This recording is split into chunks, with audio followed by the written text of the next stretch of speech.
Remember the life jackets? Two old school friends decide a fishing trip to Mexico would be a great way to repair their rocky relationships with their dads. Getting all this, Dad? Beautiful. I hadn't seen my dad in quite a while. I didn't have the kind of father-son relationship typically at that point in your life that you have. What promises to be the ultimate male bonding holiday soon turns into a nightmare. What did you do? Mayday, mayday, mayday. As they are forced to ditch their plane in the middle of the sea. As the dads struggle to survive the heavy seas, one son decides to strike out alone in search of help. Jim, I'm gonna try and make it ashore. On my own. I just remember feeling almost in awe at his bravery. But behind this courageous act lies a deeply personal mission. My dad never saw me as being a strong person, and I was going to show him that I could do this.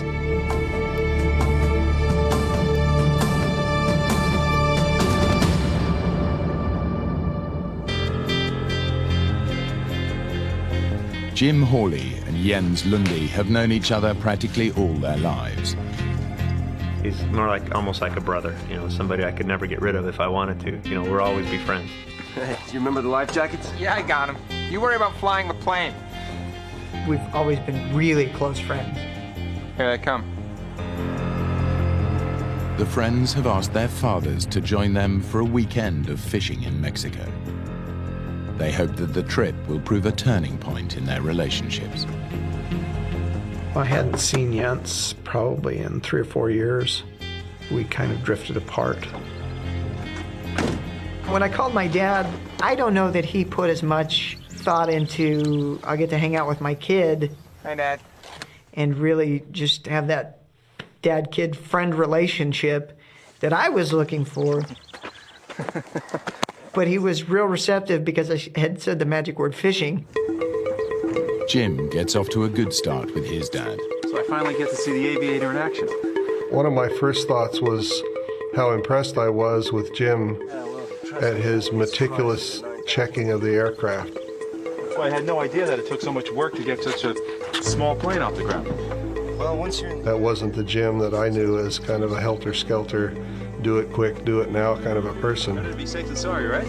Yeah. But for Jens, getting to know his dad again is proving tough. Can I take the rod? No. Okay. Leave that now. I'm going to take this up, okay? All right, here we go. All right. Is it gonna fit? Yeah, that'll fit, okay. You sure it's gonna fit through there? Easy does it. All right, I need the life preservers now, Dad, okay? Life preserver. It wasn't a real organized trip.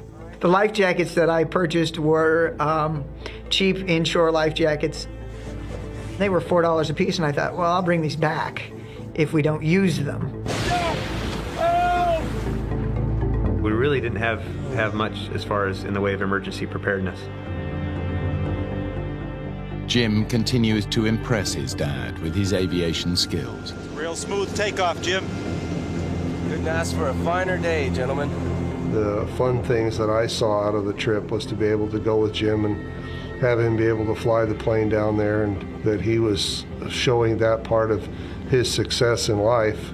But I was very happy with that, and I thought this will be an opportunity for us to spend some time together and talk about things maybe we haven't talked about before.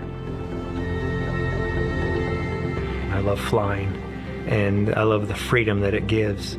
I also love the responsibility, and some would call it risk.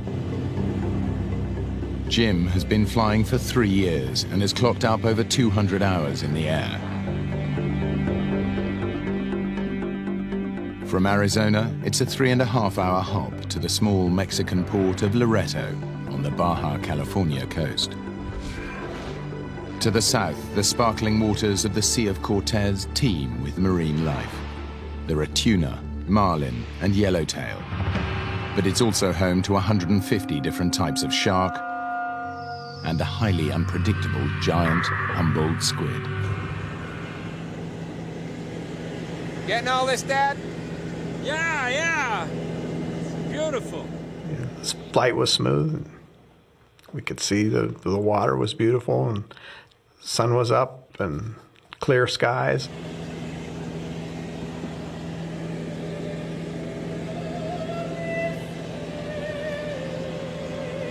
As I got ready to take a nap, I put opera on my Walkman to sleep to. It's real comforting, and it's a great opera, The Marriage of Figaro. 3 hours later, the plane is 30 minutes from touchdown, directly over the Sea of Cortez.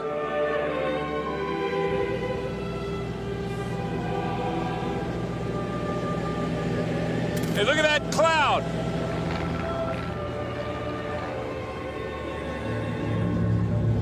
Loreto Tower, Mooney, November 201, Juliet Mike. I'm about 30 miles out. I see a lot of weather building in front of me. Can you give me an idea of the weather at the airport? I had kind of a premonition that something was going to go on with this, something was going to happen. I was beginning to get pretty concerned. I couldn't raise anyone. Okay, guys, I'm gonna take us through this. We'll make better time. Jim thinks it's just a squall, but he's actually flying into a violent storm. It was just a real weird mix of waking up and trying to figure out where in the story I was in the opera and what was going on in the plane at that point. It was alarming because it was so sudden. I didn't see any indications that it was that severe until we were in it. Jim, what's happening? It was one of those types of storms that it was getting worse by the second. And then it started to get turbulent, and I think I saw a lightning strike or two really close. We're in the storm, and there's no up, there's no down. I looked at everybody else's faces. They kind of had a look of concern, but they're looking at me to see if I have a look of concern.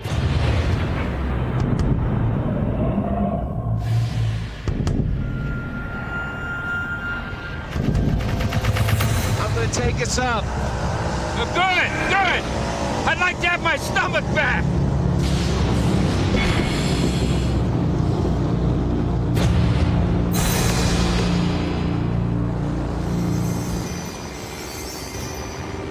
As soon as we were heading the other direction, the sky got blue, the turbulence stopped, the rain stopped. Everybody okay? I didn't think you felt the bumps in first class. Their sense of relief doesn't last long. It was very alarming when the engine quit. It just sort of grenaded. What's happened, son? I don't know. There's a single propeller blade stuck in the vertical position right in front of us. It was like the hand of God reached up and shook the plane. What did you do? I didn't do anything. What? And he kind of gave me the, hang on, let's figure this out. Can you get it started? And there was kind of silence in the plane for a few minutes. I can't.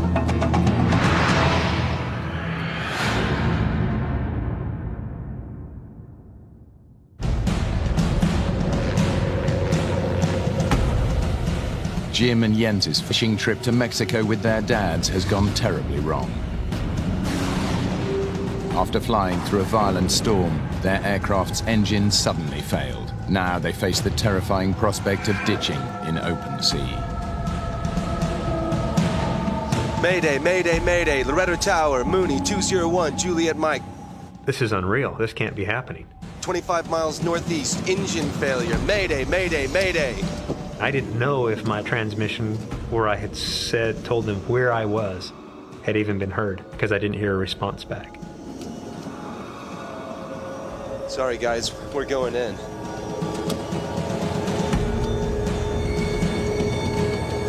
I could see part of the Baja shoreline. I could see, the other direction, nothing but ocean.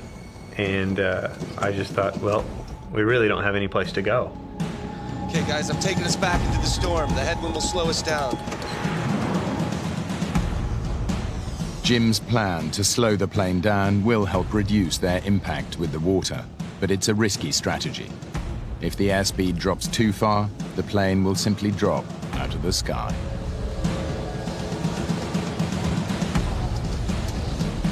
When the airplane quits flying, that's bad. That's usually you get severely killed when that happens. I can see the water, and it was ugly. Huge waves. Huge waves.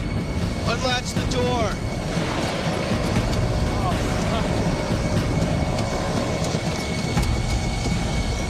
Brace yourselves. I was ready. I had the headrest in my hands. If that was the last thing I ever saw, I wanted to see what happened to me. Are we going to be knocked unconscious and die, or, is it just going to be, boom and lights out?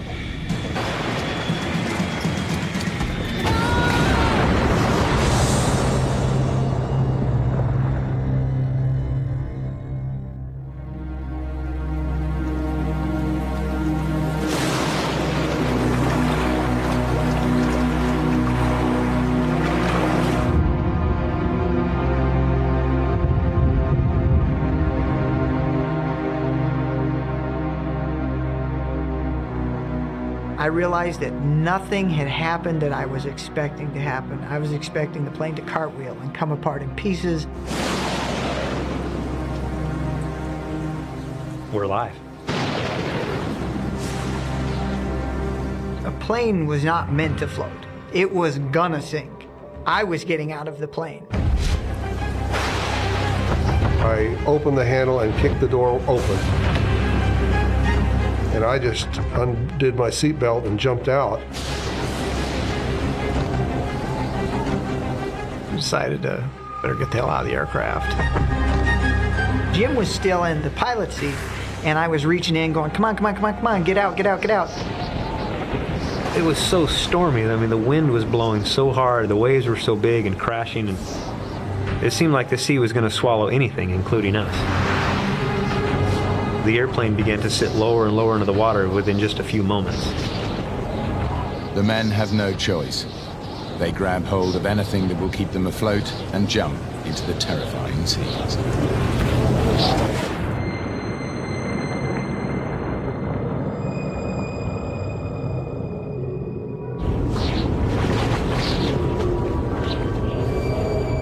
I looked back at the airplane, it was hovering, just the tail sticking out of the water.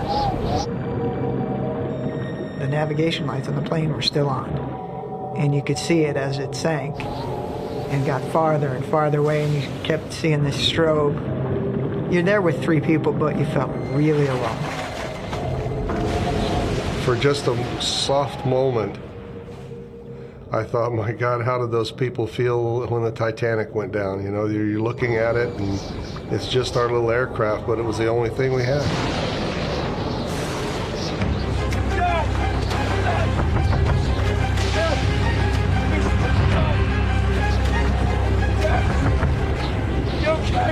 He couldn't breathe, and the whole time he's trying to get his life vest on, and there wasn't anything we could do to help him. The life jackets that I purchased were approximately for children aged 12 to 15, 100 pounds. Jens is bitterly regretting his bid to save money on life jackets. Jim and I were fine in the smaller life jackets, but our dads were not. Jim's dad, 58-year-old John, is the one who's struggling most. I was able to get my shoulders through the straps of the little life jacket, and it kind of ended up being on my back like a backpack. They may have survived the ditching, but their fight for life is only just beginning. The Sea of Cortez is over 90,000 square miles of open water, with barely any boat traffic. And it's constantly patrolled by dangerous predators like sharks and giant squid. But right now, the men face a more immediate danger. The storm was terrible. The wind was blowing. Lightning, tons of lightning. And John was really scared of the lightning. The lightning looked like telephone poles. And they would hit the water, and I was thinking, how close does that have to get to us to be a danger to us? Each bolt carries up to 100 million volts, and the salt in the water actually helps to conduct the electricity. If a bolt strikes the water even several feet away from the men, the shock could still kill them. Jim is getting increasingly anxious about his father. My dad had now become very quiet. He was just sort of staring straight ahead, almost like he's in a daze. It's an hour since they ditched, and their situation is becoming desperate.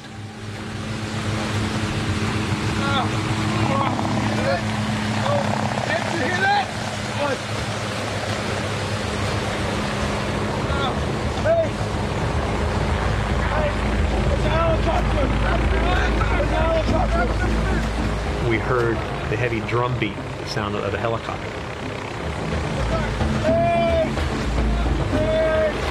It was just, it was the most beautiful sound I'd ever heard. Jim's mayday call did get through after all. We had swim fins that were yellow or neon green. That was all we had.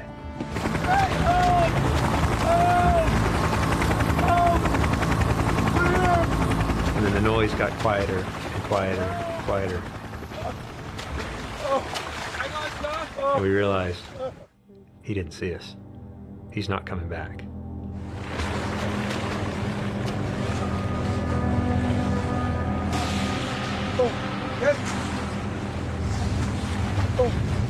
How much investment does it take to have some flare guns? You know, you can pull them out, pop, and all of a sudden now, you're an instant target to your would-be rescuer. It was just terribly disappointing because by that time it was now late in the afternoon.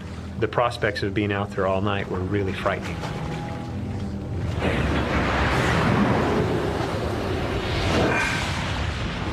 John is losing his fight to keep his head out of the water. The waves kept crashing over the top, and I swallowed a lot of salt water, and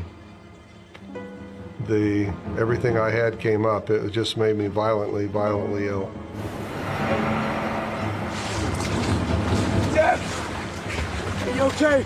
I just was totally out of control, and I felt in my mind, I'm losing control of the situation. As Jim was trying to comfort me, I was trying to assure him to get that guilt off of his mind, because I think he was guilty, felt guilty because we were in the water. He felt guilty because I was sick. He felt guilty because he thought maybe I wasn't going to survive or I wasn't going to make it.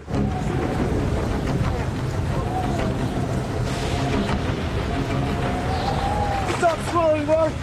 It was frightening. It was very frightening. I didn't want to watch my dad die. Especially didn't want to watch him die just because of, you know, drowning or asphyxiation right there in front of us, and there's nothing we could do about it. Dad, please hold on! John's vomiting is rapidly dehydrating him. If it doesn't stop, it could prove fatal.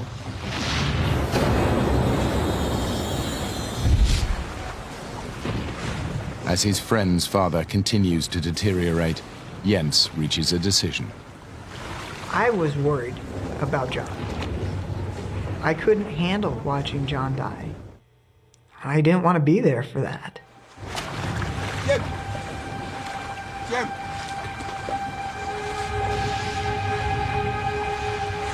Jens and Jim separated from us for some reason. We need to get help for your dad! I don't think I knew it's coming! I'm gonna try and make it ashore! My plan at that point was to leave Jim with my dad to care for my dad in case something happened. Okay, let's do it! No, Jim! On my own! And I said, "Come on, that's. Are you gonna swim by you gonna swim alone? You're just gonna leave us and swim alone?" That doesn't make sense! We should swim together! I had already made up my mind at that point that I was leaving.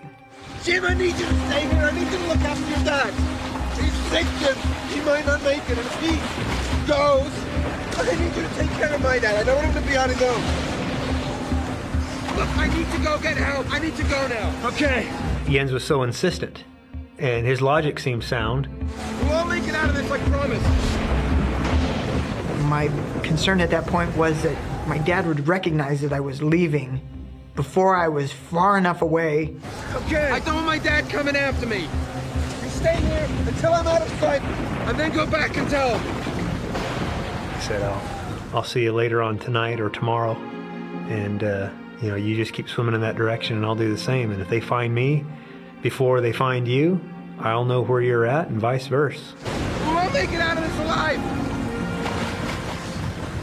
I could see him, and then I couldn't see him because of the waves, and then I could see him, and I couldn't see him. They were 1 wave farther away, and then 2 waves farther away, and 3, and it just kept going until 300 yards away, you couldn't see him anymore.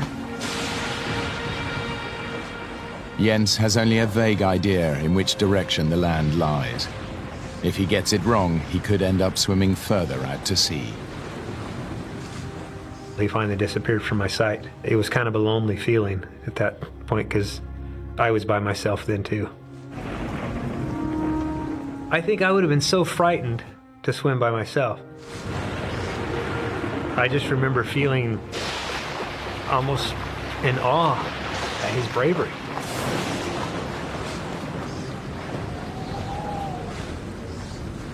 It was just a very brave thing to do. Jim knows it may be the last time he sees his friend. Now he has to break the news to Jens's father. Where's Jens? He's going for help. Why'd you let him go by himself? You shouldn't have let him go by himself. That's my son. And he said that they had decided that somebody needed to go for help.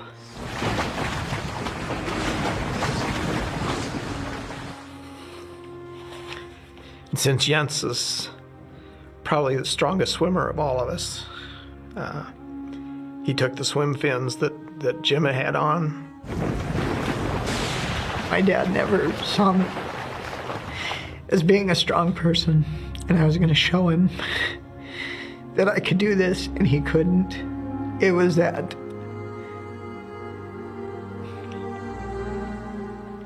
It was that I've grown up, and I'm going to show you.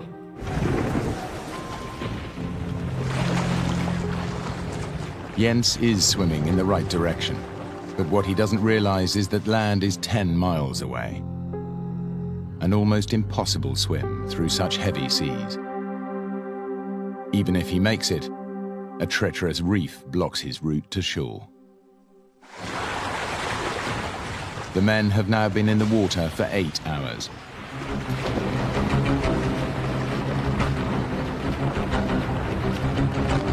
I was wondering how far has he made it?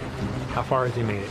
And I remember looking at my watch and trying to calculate in my head how much speed he could be making through the water to shore and just, peering off into the distance and wondering, did he make it there?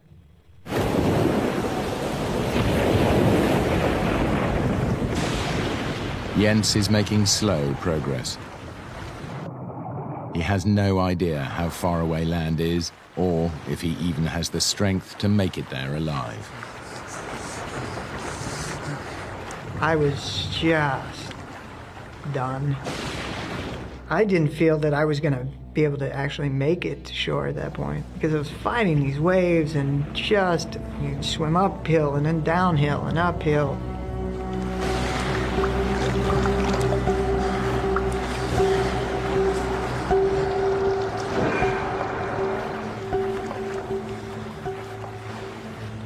Jim's dad is now exhausted and seriously dehydrated. His condition is deteriorating by the hour. I felt very helpless because there's nothing I could do.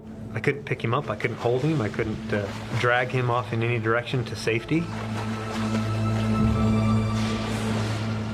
There's a feeling of extreme helplessness.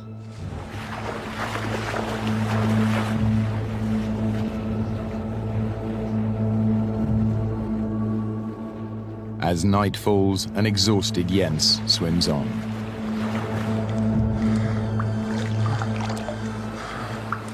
the storm cleared up, and I could see stars.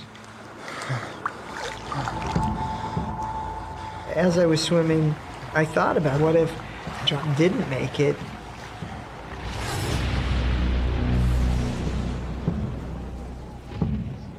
There was a shooting star, and you always hear that that's the representative of an angel, and I thought John had died. That was difficult. That was pretty hard. But I thought, I'm not going to let this beat me. With renewed determination to save his father and his friends, Jens pushes himself on. But then he gets a shock. I felt there were things around me, and I started feeling kind of pinprick sensations every once in a while and could not figure out why that was happening. Jens realizes, to his horror, that he is not alone in the water. Jens has ditched in the Sea of Cortez with his best friend and their fathers. In a desperate effort to save them, he struck out alone for the shore. We had to let somebody know that we were alive and that we needed to be rescued. As night fell, the storm subsided. But Jens still has many hours swimming ahead of him before he can reach land and raise the alarm. I'd been swimming for nearly 6 hours. I was thirsty, really thirsty. Exhausted, Jens faces a new ordeal. A swarm of stinging jellyfish. It felt like when your hand goes to sleep or your foot goes to sleep, just in little spots all over.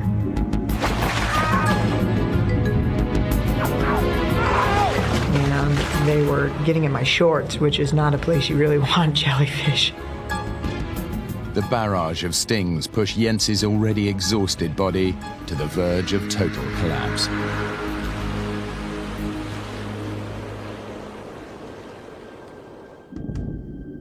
Out in open water, John, Jim, and Bill wait.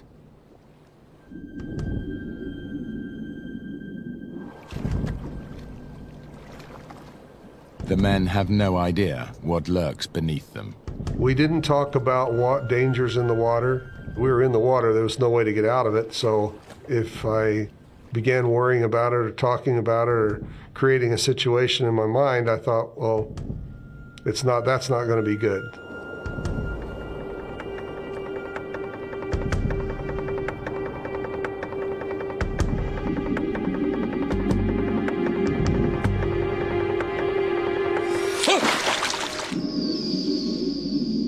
What the hell was that? What? I felt something. It felt warm. It brushed against my legs. I knew for sure there was something else in the water with us then. Are you okay? I don't know.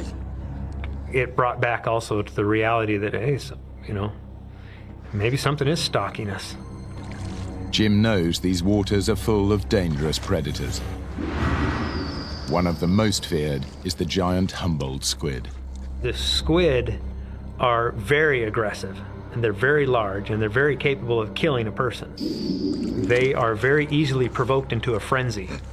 And if you're in the water during that time, it could be very dangerous. Mexican fishermen call the jumbo squid Diablos Rojos, red devils. They can grow up to 7 feet long and weigh more than 100 pounds. The squid's powerful tentacles pull the prey into its mouth, where it tears it to shreds with its razor-sharp beak.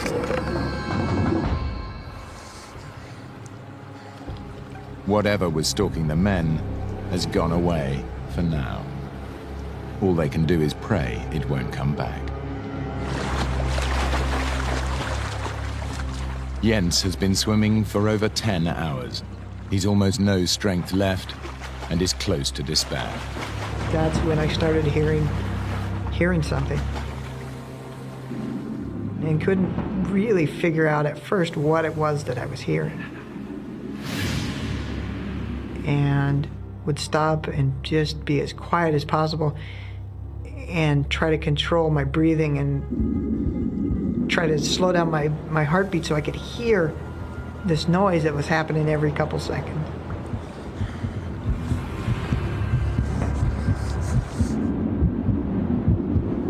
And finally came to the realization that I was hearing waves breaking on something.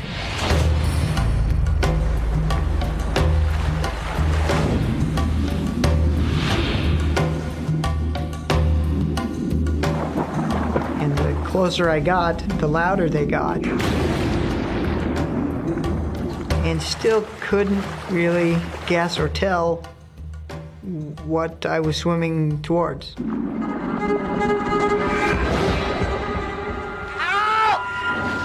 I smashed my knee on something solid. It cut me right where my knee hit the rock.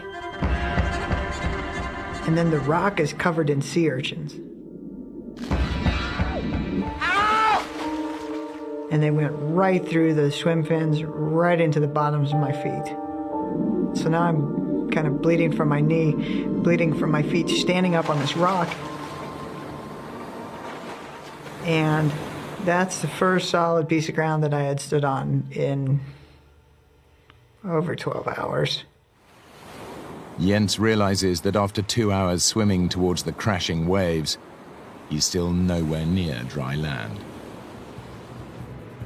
Then started realizing that if I was on one rock, what I was hearing the waves breaking up was more rocks.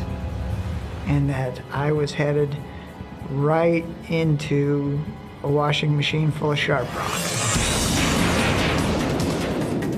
Jens has reached the dangerous reef. A whirlpool of surf and treacherous rocks bars his way to shore. He has just one option. I knew that I had to swim back the way that I came.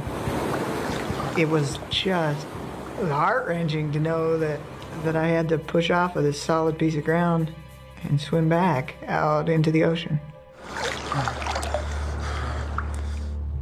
In the open sea, John has stopped vomiting.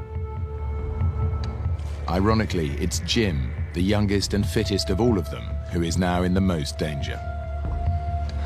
He is feeling the first effects of hypothermia. Here I am, I'm 24 hours without sleep. It's 3 o'clock in the morning, I'm very tired. I'm very thirsty. I've gone a long time without sleep, a long time without anything to drink or eat. Dad, are you cold? No, I'm okay. Bill? No, I don't think so. Are you all right? I can't stop shivering. You'll be fine. I'd have to rest my head on my dad's shoulder because I didn't have anything to support my head, and I began to get kind of fearful. I'm so sorry, Dad. I got us in such a mess. It's not your fault, Jim.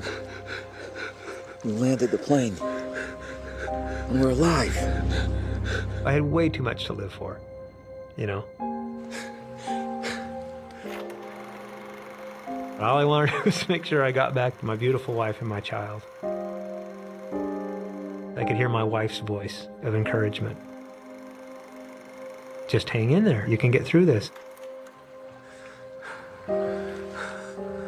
I'm fighting off the cold. I'm fighting off the chills by using more energy to keep myself warm. And I remember thinking, how long can I keep that up?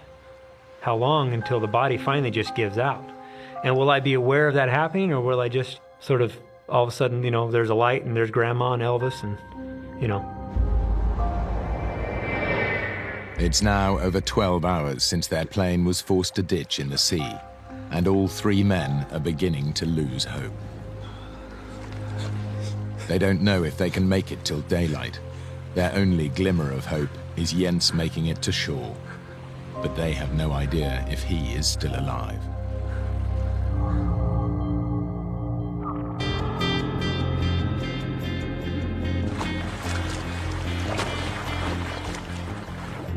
Jens is still struggling to find his way through the hazardous reef. Finally, after 2 hours, he sees something. It was just, it was amazing. As I swam farther and farther south, I saw a light on the beach. It was a Mexican fisherman that had camped out on this beach.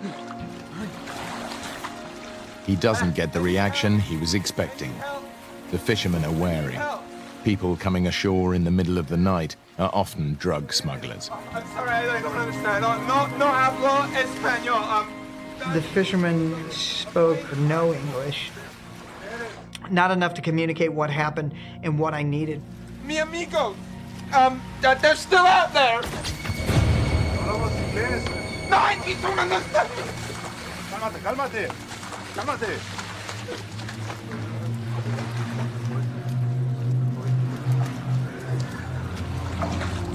And when I finally realized that we weren't going anywhere, I was just done.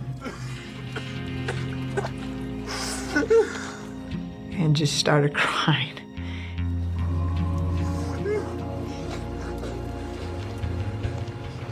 Jim's condition is deteriorating. All they can do is hang on to the hope that Jens has made it ashore. Jens has made it, but any hope of rescue is still a long way off.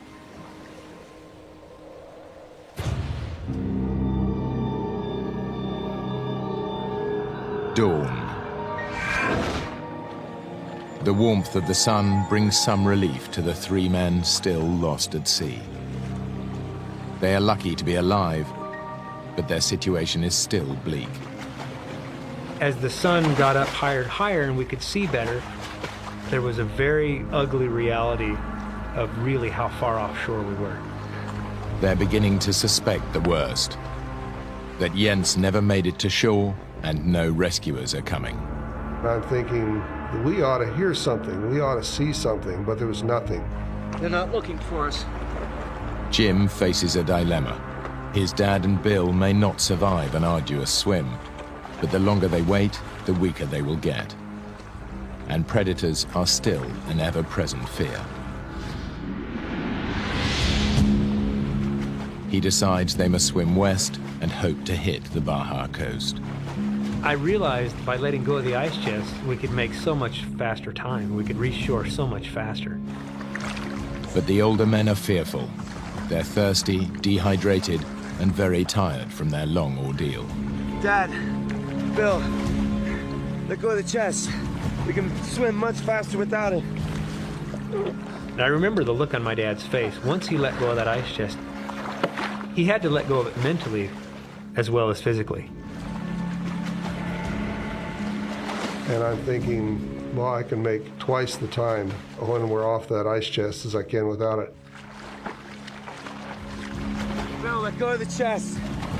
Bill did not want to let go of the ice chest, and it wasn't long before we were 50, maybe 100 feet apart. And it became apparent to Bill that he was a stationary object. But the shore is a long way away. After more than 18 hours in the sea, the strength of all 3 men is nearly spent. Jens is led away by the fishermen. He has no idea where they're taking him, but he's given up trying to make himself understood. It was horribly frustrating to not be able to tell them, look, we need to go back out there and find these other people. They are in danger. And instead of heading out to look for the others, they started taking me south.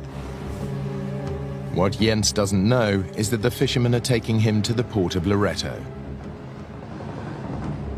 There, he can at last alert the authorities to mount a rescue mission. Now, he faces an agonizing wait for news.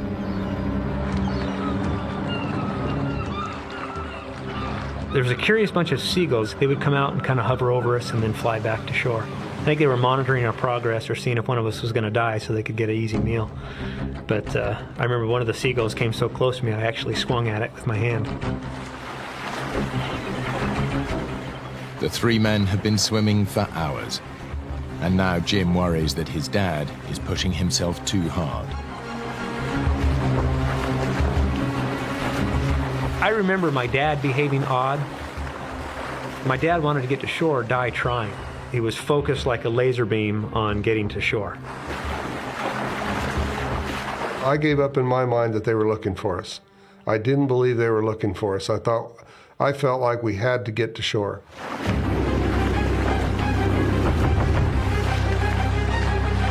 I could see something appear on the horizon. Dad, hey, the helicopter. It was coming our way, but my dad didn't stop swimming. Help! Hey! Help! Hey! Here! Here! Stop swimming!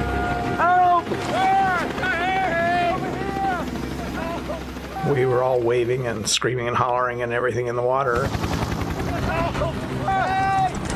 Help! It circled around us. We're here! Help! And then as soon as it circled around us, it headed off back from the direction which it came.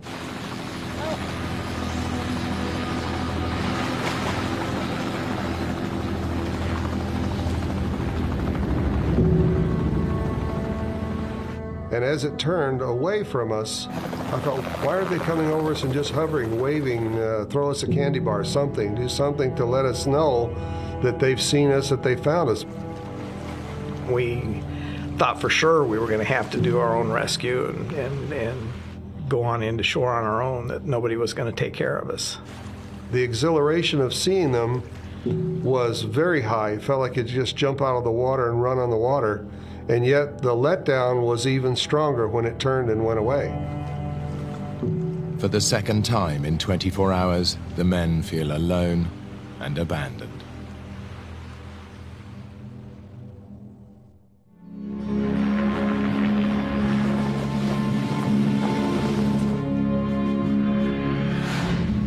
While Jens waits for news, he has to make the toughest call of his life, to Jim's wife.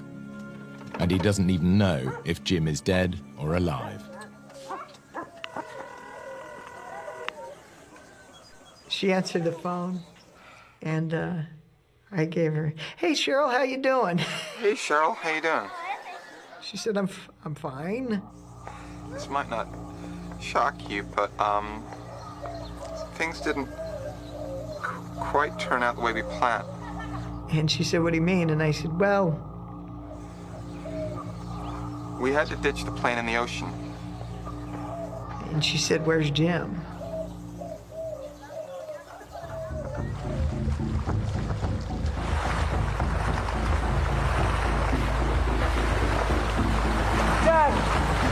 Dad, stop swimming!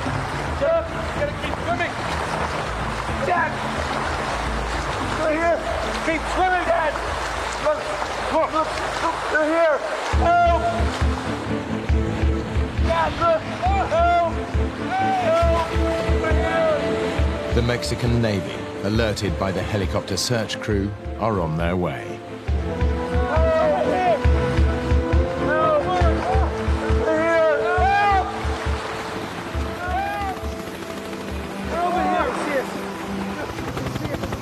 Jens' epic swim has saved their lives.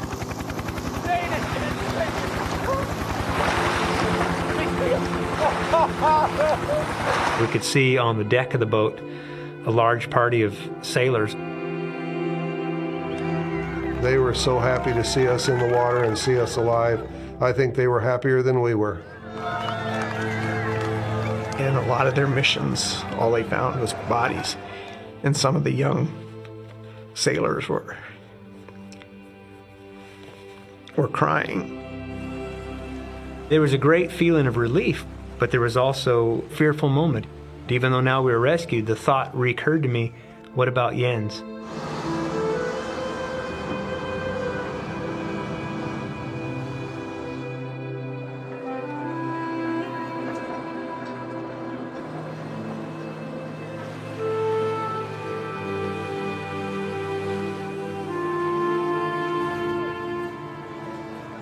There was this crowd mulling around at the dock. And all these people that were there waiting just started clapping. And they all were kind of looking at me, looking in my face. It was kind of that's the guy. Up until that point, I didn't realize that I was that guy. I could see Jensen walking towards us. There was my buddy. It was a great moment. It was so great to see him in person, and it's like, thank God, thank you, you know, that you allowed him to survive. And Jim was the first one off the boat. And he hugged me. I thought you were dead. There was a huge sense of relief for the both of us to see each other again. Yes. And my dad came over and hugged me and told me he loved me. And that's the first time my dad had said that in years. At that point, I really felt that he did. I felt that he was proud of me. And I still think of him as a hero.